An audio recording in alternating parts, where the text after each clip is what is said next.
Salut à tous, aujourd'hui je vais vous parler de tous les films que j'ai vus au cinéma ou en streaming depuis le début de l'année. Je vais vous parler à chaque fois 30 secondes du film en question pour que vous ayez un avis rapide et de pas trop vous spoiler non plus. Je vais vous en parler par ordre chronologique et on va commencer par Babylone, réalisé par Damien Chazelle.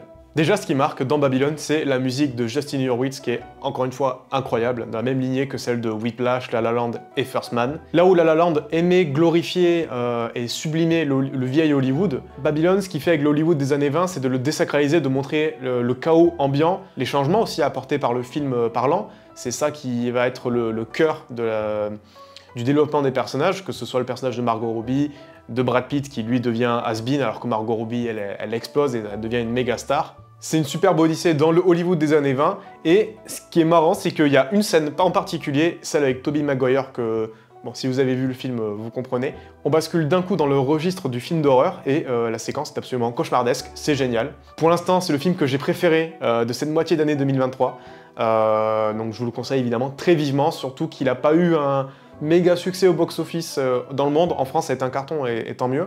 Mais voilà, c'est un peu dommage que ça ait été un bide parce qu'il méritait clairement mieux. Et peut-être un Oscar pour la musique. Mais bon, les Oscars, c'est un peu... on s'en fiche. Les Banshees d'Inisherin, c'est le nouveau film de Martin McDonagh qui raconte l'histoire de deux amis qui s'éloignent parce qu'il y en a un qui veut plus parler à l'autre. Voilà, le scénario c'est ça. Et c'est un peu le problème que j'ai avec le film, c'est-à-dire que les deux acteurs principaux sont incroyables, sauf que le souci c'est que le personnage de Brendan Gleeson qui ne veut plus parler à celui de Colin Farrell va trop loin en fait, va trop loin dans sa quête de solitude, qui ne veut plus être ami avec Colin Farrell. C'est un peu ça mon souci avec le film, mais c'est balancé par des performances d'acteurs qui sont quand même assez folles, et des paysages, les paysages des îles irlandaises un peu isolées du monde, qui sont pour le coup plutôt magnifiques. Je vous le recommande, mais je pense qu'on l'a bien un peu survendu en parlant d'un film incroyable, poignant, etc. Il est bien, mais il est pas... je l'ai pas trouvé si incroyable que ça. Troisième film, The Fablesman, nouveau film de Steven Spielberg, qui est une sorte d'autobiographie du réalisateur, qui retrace sa vie de sa petite enfance à son adolescence et de la naissance de son amour pour le cinéma. Et c'est un film absolument incroyable. À travers ce film, Spielberg nous dit pourquoi le cinéma ça l'a marqué et quel est le pouvoir du cinéma sur nous tous en fait, sur les gens qui vont voir des films en salle, que ce soit de façon régulière ou juste occasionnelle. C'est que le cinéma il a un vrai pouvoir évocateur. On le voit dans le film qui lui donne l'étincelle de réaliser ses propres petits films avec cet accident de train. Et voilà, ça part de là et ça s'arrête jamais. Donc voilà, The Fablesman, un des meilleurs films que j'ai vu depuis le début de l'année. Et on enchaîne avec un des pires films que j'ai vu depuis le début de l'année, qui est Ant-Man 3 Quantumania, qui est un nouvel épisode du Marvel Cinematic Universe, et qui malheureusement est un film un peu osef, qui est pas toujours beau. Là où le film se vendait, c'était surtout sur l'introduction du prochain grand méchant qui va succéder à Thanos, c'est-à-dire Kang le Conquérant, qui pour le coup est bien réussi.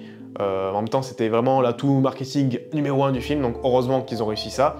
Et surtout, la pire chose qu'il y a dans ce film, c'est le personnage de MODOK, qui est moche, absurde, et qui a un développement de personnage qui n'a aucun sens. Enfin, ce truc, c'est une abomination.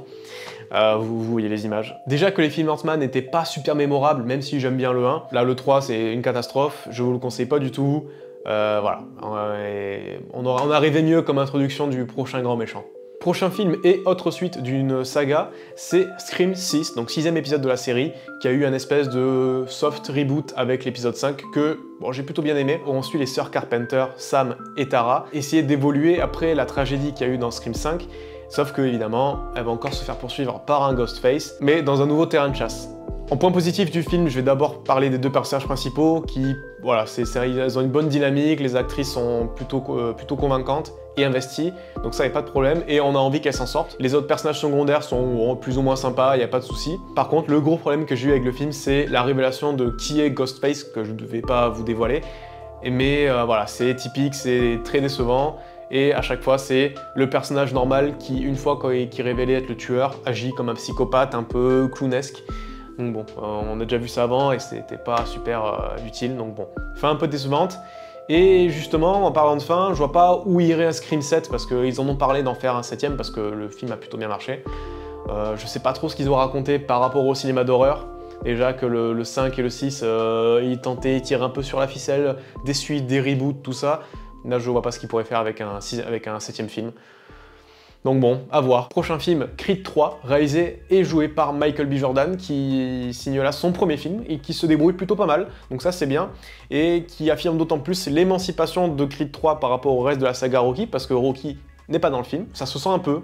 Voilà, il manque ce côté Stallone, papy, mentor bienveillant. J'ai bien aimé le film, franchement je l'ai trouvé plutôt sympa et motivant, et évidemment les films Rocky et Creed ont toujours cet aspect-là très motivant et inspirant. Mais le seul problème que j'ai eu avec le film, en fait, c'est qu'il passe après Creed 2, qui pour moi a atteint un sommet, parce que c'était le dernier film où il y avait Rocky, c'était la revanche entre guillemets de Creed, de la famille Creed sur la famille Drago. Et voilà, c'est vraiment la fin qui était très émouvante, tout ça. Creed 3 a du mal à passer après, mais c'est pas sa faute. Pour autant, c'est un bon film, je vous le conseille. Je vois pas trop ce qu'il ferait avec un Creed 4, qui a priori est prévu.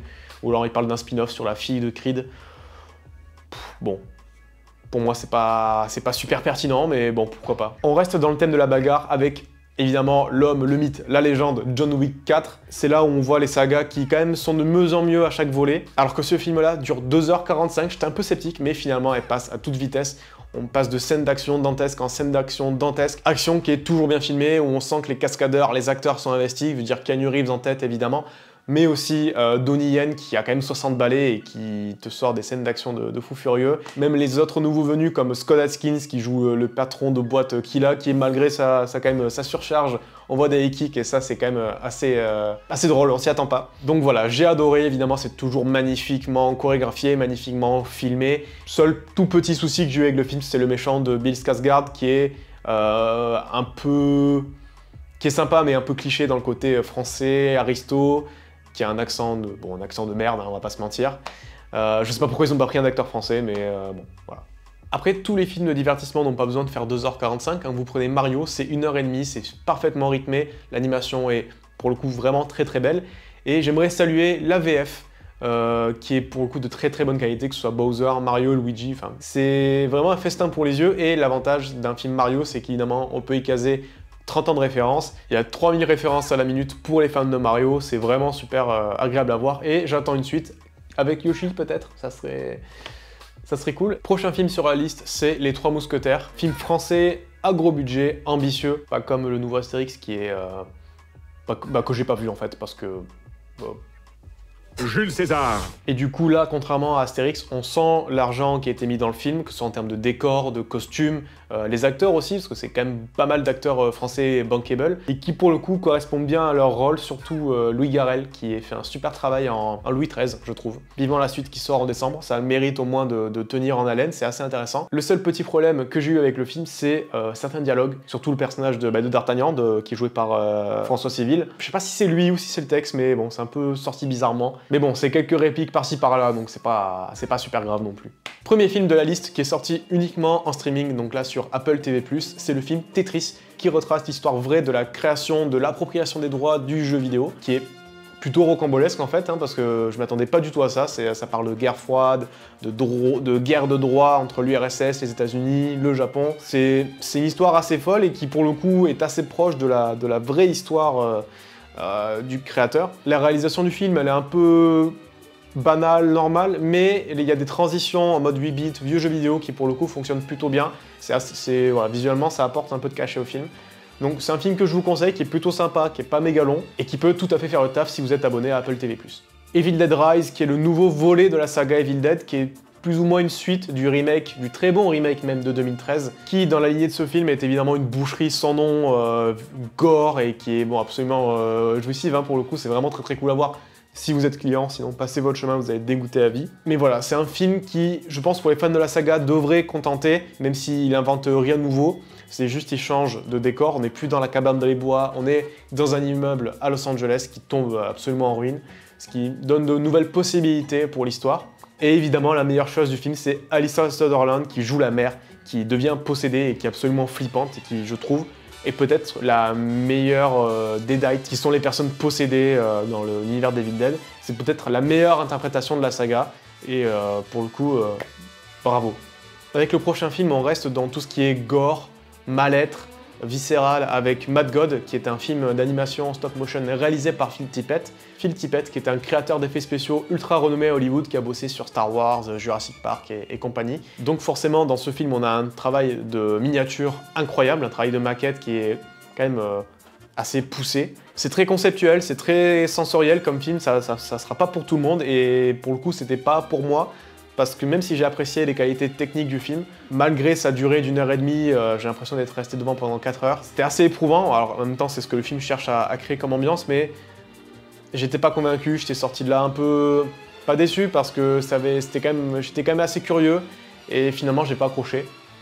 Mais je reconnais les qualités du film, et si c'est un peu votre délire, je vous dirais pourquoi pas, mais personnellement je pense pas que je le reverrai. Nouveau film de super-héros et nouveau film un peu osef, hein. On parle de Shazam 2 qui a bidé et c'est pas difficile de comprendre pourquoi, c'est parce que il n'y a pas grand chose, que ce soit de la réalisation, l'histoire qui est déjà vue et revue. Déjà Shazam, c'est pas forcément le super-héros qui attire le plus les foules, hein. Le premier c'était pas un carton non plus. Et là, il y a encore moins de prise de risque. Et un autre truc qui est pas du tout convaincant, alors que dans le premier film ça l'était, c'est le personnage de Shazam, donc de Billy Batson, qui est joué par 2 acteurs différents. Sauf que là, pour le coup, on dirait qu'il joue pas du tout le même personnage, que ce soit sa version adolescent ou sa version adulte. Et c'est un peu le problème, parce que dans le premier film, on sentait le côté voilà, gamin dans un corps d'adulte. Et là, même le gamin fait plus mature que l'adulte. Donc c'est voilà. Même là, c'est pas super réussi. Donc bon, voilà. Suivant. Prochain film sur la liste, c'est Blue Jean, réalisé par Georgia Oakley, qui est un film sur une enseignante d'EPS en Angleterre dans les années 80, donc sous le régime de Thatcher, qui essaie de cacher son homosexualité parce que sinon elle se ferait tout simplement virer de son poste. C'est un bon film que je vous conseille parce qu'il est habité par de bonnes performances d'acteurs et parce que la photographie essaie un peu d'imiter le côté années 80, vieux film. Même le format d'image est différent. Ça permet aussi d'approcher une période de l'histoire anglaise que, bon, des fois on connaît pas trop ou dont on n'a pas forcément conscience. Donc je vous conseille vivement Blue Jean parce que c'est pas un film qui est super connu non plus, qui n'a pas eu une couverture médiatique énorme. Donc si vous pouvez le voir, allez-y. Nouveau film en streaming, c'est sur Netflix, AK, avec Alban Lenoir qui était dans les films Balles perdues, film d'action français du coup qui était aussi sur Netflix. Là où AK souffle un peu le chaud et le froid, c'est que d'un côté on a de bonnes scènes d'action qui sont plutôt bien chorégraphiées, avec du coup un acteur principal, Alban Lenoir, qui est très bien investi, il sait ce qu'il fait, c'est un peu notre John Wick français. Et de l'autre côté, on a un scénario un peu vu 150 fois, surtout dans les films français. Voilà, c'est un peu cliché, c'est pas mauvais, mais c'est juste rien de nouveau. Et après on a Eric Cantona en chef mafieux, donc c'est... ok. Par contre, ça donne envie de voir les Balles perdues 1 et 2 sur Netflix, donc bien joué le film. Boys Afraid, nouveau film de Ari Aster qui a réalisé Hérédité et Midsommar. 2 films que j'aime bien. Hérédité, je trouve que c'est vraiment un bon film d'horreur et d'angoisse. Mais Boys Afraid, j'ai pas accroché. J'étais un peu déçu parce que j'en attendais beaucoup du film. Et au final, on se retrouve avec un film qui est un quart d'heure trop long, qui finit un peu en queue de poisson. C'est vraiment dommage parce que voilà, la réalisation, évidemment, elle est là. Joaquin Phoenix, encore une fois, il est super dans son rôle. Le souci, c'est qu'on l'a un peu trop survendu comme un film bizarre, que si on prenait du LSD avant de voir le film, on allait être perdu, tout ça. Et au final, pas tant que ça. Ça mériterait, je pense, un deuxième visionnage pour que je me fasse une meilleure idée du film. Mais voilà, la première impression que j'ai eue était pas incroyable. Prochain film que pour le coup j'ai adoré, et c'est le premier bon film de super-héros de 2023, c'est Les Gardiens de la Galaxie volume 3, qui est donc la conclusion de la trilogie des Gardiens, toujours réalisée par James Gunn. Et là où on voit que James Gunn il est fort, et là où Marvel devrait être fort, c'est de laisser bosser les auteurs comme ils veulent, et la preuve, le film c'est une réussite, alors que Ant-Man 3 il a un peu bidé. Et évidemment, vu que c'est un film des Gardiens de la Galaxie, il y a toujours une soundtrack incroyable, des CGI impeccables. Et j'en viens presque à me poser la question, c'est est-ce que Rocket c'est pas le meilleur personnage Marvel? On continue dans la lignée des bons films Marvel avec Spider-Man Across the Spider-Verse, qui est la suite du super film Into the Spider-Verse, qui est un film d'animation absolument incroyable, qui a, je pense, mérité son Oscar à l'époque. Et là où on attendait forcément le film, c'était est-ce qu'il va réussir à surpasser l'original? Et pour le coup, oui, en termes d'ambition, d'animation, de personnages, de musique. C'est une folie visuelle, sonore, et je pense pour tous les fans de Spider-Man, c'est un film à voir, parce que c'est tout bonnement incroyable, et j'attends la suite, Et c'est un des rares reproches que j'ai à faire au film, c'est que ça finit sur un cliffhanger, et quand on sait que le prochain film n'arrivera pas tout de suite, c'est quand même très très frustrant, parce que pour le coup, là, on sent vraiment que c'est une première partie, et qu'il n'y a pas vraiment de résolution. Donc c'est bien, hein, ça crée de l'attente, mais je sais pas si je vais attendre encore 4 ans, quoi. On va parler de Ghosted, qui est un film qui est aussi sorti sur Apple TV+, mais qui est nettement moins sympa que Tetris, pour le coup, parce que c'est un film qui est vraiment pas super bien réalisé, pas super bien monté, qui est pourtant réalisé par Dexter Fletcher, qui a fait le film Rocketman, donc le film sur la vie d'Elton John, qui pour le coup était bien réalisé et qui était voilà, très fort. Là on se retrouve avec Chris Evans et Ana de Armas qui bon, font le boulot parce qu'ils ont une alchimie entre eux qui fonctionne. Mais sinon, le film, c'est une histoire d'espion banal, avec un méchant banal. Donc Ghosted, c'est un film vraiment oubliable. Il y a quelques caméos sympas, mais bon, aussitôt oubliés. Et franchement, s'il y a une suite, je sais même pas si je la regarderai, parce que si c'est du niveau du premier film... Ouais. Prochain film, Renfield, qui raconte l'histoire du serviteur de Dracula, qui cherche à s'émanciper de cette relation toxique qu'il a avec son maître. Et j'ai pas beaucoup parlé du film, parce qu'il y a un seul truc qui fait que vous devriez le voir, c'est Nicolas Cage en Dracula. Juste. Voilà, Nicolas Cage en Dracula. C'est... Allez, sur. Là, je crois qu'on est sur un des films les plus moches de l'histoire par rapport à son budget. C'est Flash, qui, évidemment, créait beaucoup d'attentes, parce que c'était censé rebooter l'univers DC au cinéma qui a bon, toujours été chaotique. Mais là, c'est censé être un reboot, et le souci, c'est que ça en est à peine un, on voit pas trop où ça va. Mais vraiment, le gros souci du film, c'est que même si le scénario est plutôt sympa, que les acteurs se démerdent, les effets spéciaux sont catastrophiques, c'est moche, et ça te sort à chaque fois du film parce que tu te dis mais pourquoi ça ressemble à de la PS3? Pourquoi c'est moche? Pourquoi ce film a coûté 300 millions d'euros et il ressemble à ça? Pourquoi? Bah, je mettrai plein d'images en même temps parce que... Voilà, c'était ma réaction devant Flash.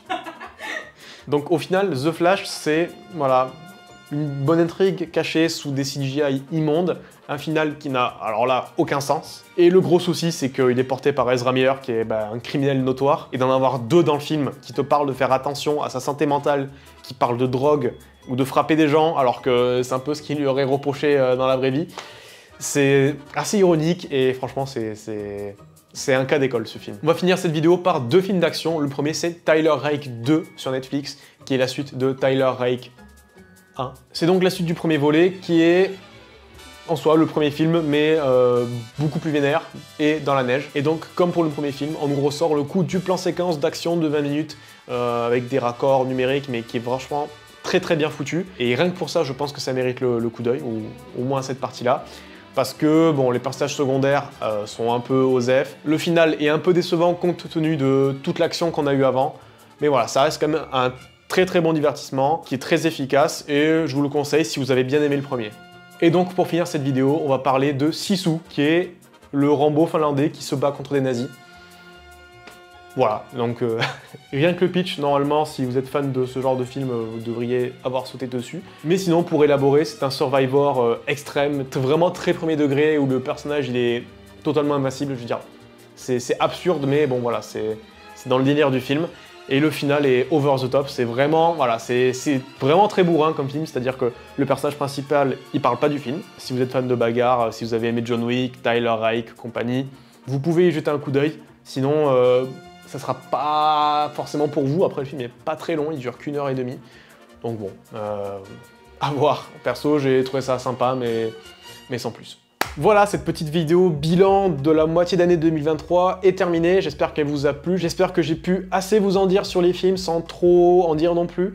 Que ça vous a intéressé d'en voir certains, que vous avez pu louper au cinéma ou que vous n'étiez pas sûr de vouloir voir. Je pense faire la même vidéo pour la fin d'année, donc à partir de juillet. Donc on va y avoir Indiana Jones, Barbie, Dune, Kraven le chasseur, voilà. On va avoir du bon, du très bon, peut-être du mauvais, que du bon j'espère. Sur ce, je vous dis à la prochaine, portez-vous bien, salut!